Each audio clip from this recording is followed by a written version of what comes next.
MBBS மருத்துவ படிப்பு, medical studies, இது இன்றைக்கி பல குடும்பங்களுடைய கனவு, இன்னும் சொல்லப்போனால் பல மாணவர்களுடைய கனவு.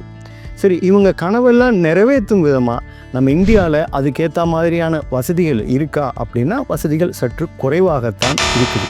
அதனால தான் நிறைய ஸ்டூடெண்ட்ஸ் பல வெளிநாடுகளை தேடி போகிறாங்க.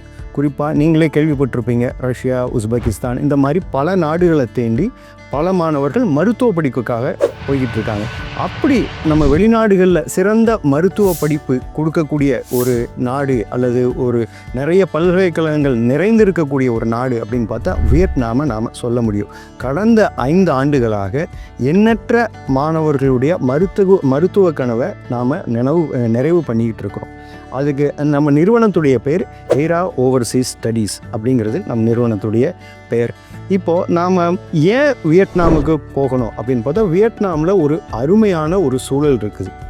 நம்ம மாணவர்கள் மிகச்சிறந்த முறையில் ஒரு நல்ல படிப்பை படிக்கக்கூடிய, ஒரு நல்ல மருத்துவராக ஆகக்கூடிய ஒரு நல்ல சூழ்நிலை நிலவுகிறது.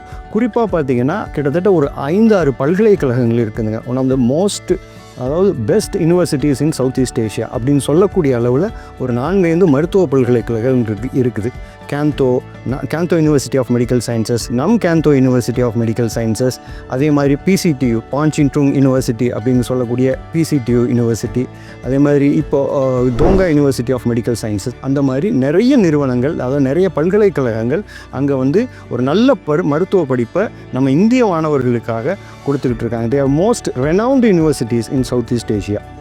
அதே மாதிரி நம்ம காஸ்ட்டும் பார்த்திங்கன்னா ரொம்ப கம்மியாக தான் இருக்குது. அதாவது இந்தியாவில் படிக்கிறத விட வியட்நாமில் படிக்கிறது ரொம்ப காஸ்ட் எஃபெக்டிவாகவும், அதே சமயத்தில் மிகச்சிறந்த ஒரு கல்வியாகவும், ஒரு மருத்துவ கல்வி நம்ம பெறக்கூடிய நிலையில் அந்த நாடுகளும் அந்த பல்கலைக்கழகங்களும் இருக்குது.